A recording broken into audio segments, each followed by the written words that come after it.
A coisa mais importante do mundo, parte 2. O segundo passo para o entendimento da verdade é justamente esse, onde o indivíduo começa a observar todos os seus pensamentos durante o dia e ligá-los aos eventos que se manifestaram.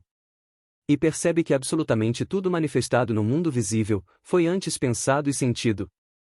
Aí começa uma longa caminhada, onde se pretende controlar os pensamentos e sentimentos para benefício próprio.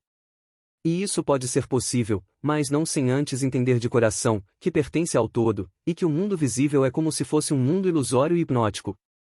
Então, se você pertence ao todo, e as outras pessoas são parte de você, assim como você faz parte das outras pessoas, qual é a lógica de você querer ser rico apenas para ser mais do que aquela outra pessoa? Exatamente por esse motivo, que Jesus cancelou todos os outros mandamentos do Antigo Testamento, que representa a lei de causa e efeito, para deixar vigente apenas um mandamento: amai aos vossos irmãos, aos vossos inimigos e a Deus como a si mesmo. Esse é o grande segredo: todos somos um, com Deus. Mas é impossível cumprir esse mandamento, sem antes chegar ao entendimento, através de experiências, muitas experiências, repetitivas experiências. Apesar dos dicionários não informarem corretamente, a palavra amor significa um sentimento de unidade, então, é impossível você gostar verdadeiramente de Deus, o qual você nunca viu, e dos seus inimigos, aqueles que te fazem mal, se você não sentir de forma irrefutável no seu coração, que os seus inimigos estão ligados a você, e que apenas confirmam eventos que você sente no seu coração ser verdade. A percepção do todo, aos poucos te transforma e te prepara para a volta ao Pai. Essa é a vitória citada no temido livro de Apocalipse 3:21, ao que vencer lhe concederei que se assente comigo no meu trono, assim como eu venci, e me assentei com meu Pai no seu trono. Essa é a vitória. Perceba-se e experiencie-se, como um integrante do todo, e automaticamente você saberá, como é possível amar a Deus e aos seus inimigos como a si mesmo. Nesse momento, ao ver alguém lhe fazer algo desagradável, perceberá que apenas cumpriu o que lhe foi determinado por você mesmo, e ao invés de culpar e odiar essa pessoa, perdoará e procurará ignorar o pensamento e sentimento que foram os causadores desta ação. O poder está em todos, afinal, todos têm pensamentos e sentimentos. E age de forma sincronizada, não há conflito.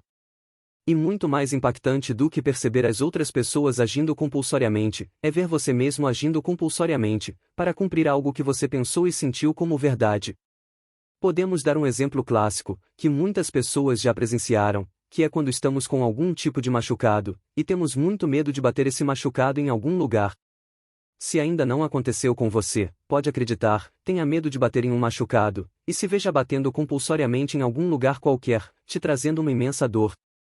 O aprofundamento dessa percepção de único poder vai mostrar que 100% dos atos são compulsórios. Em resumo, tudo que é visível, inclusive nosso corpo e das outras pessoas, pertencem ao todo, e estão submetidos a um único poder, uma única fonte de energia. Esse todo é guiado por um instrumento chamado mente, que é invisível.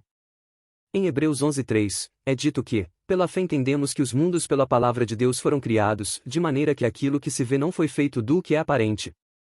Mais claro do que esse versículo informa é impossível. A mente que é invisível, é responsável pela manifestação das coisas que vemos.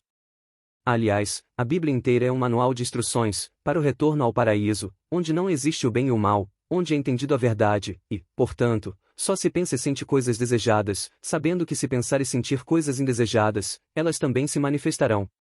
Antes, é preciso perceber a unidade com o Pai, amando-o e se sentando ao seu lado. E se tudo que é manifestado nesse mundo, ocorre primeiramente na mente, que é o campo das infinitas possibilidades, podemos dizer que a verdadeira realidade desse mundo é a mente. Então a Bíblia verdadeiramente não é um livro de biografias. Quase 100% da Bíblia são alegorias e parábolas que expressam conflitos na mente de quem escreveu. Inclusive, em breve teremos um trabalho publicado, totalmente voltado para a interpretação correta da Bíblia. Veja, por exemplo, o livro de Salmos capítulo 3, onde o salmista diz: Senhor, como têm se multiplicados os meus inimigos. Quase que a totalidade das pessoas que leem, imaginam que o rei Davi fazia uma oração a Deus, para falar de seus problemas com guerras entre os exércitos terrenos, mas não só neste capítulo, como também em todos os outros, o salmista está falando dos seus pensamentos e sentimentos, como inimigos. Quando você perceber a relação entre seus pensamentos, sentimentos, e todos os eventos manifestos no seu mundo visível, você verá que seus únicos inimigos no mundo são seus pensamentos e sentimentos indesejáveis. Os livros dos profetas no Antigo Testamento quase parecem um samba de uma nota só. Deus diz incessantemente para não adorar outros deuses, para não ser castigado. No mesmo Antigo Testamento, a palavra poder é expressa em letra maiúscula, ou seja, Deus é definido como poder.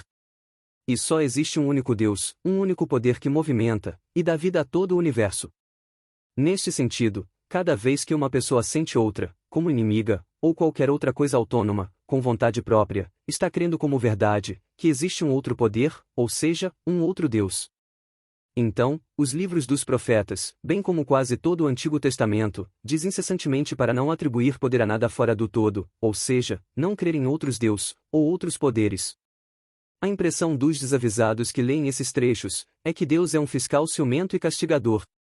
Mas a principal intenção de todos aqueles livros do Antigo Testamento é apenas dizer para os indivíduos que todos estão ligados e subordinados ao único Deus e único poder, que é expresso através do instrumento chamado mente. Comece a ler a Bíblia meditando sobre essa verdade, e perceba que ela é quase que um samba de uma nota só, que poderia ser resumida no mandamento de Jesus Cristo: amai a Deus, amigos e inimigos como a si mesmo, ou seja, sinta-se em unidade com o todo. Se você gostou desse conteúdo, peço que comente, curta, compartilhe, e se inscreva para receber futuramente novos conteúdos como esse. Muito obrigado, e até o próximo.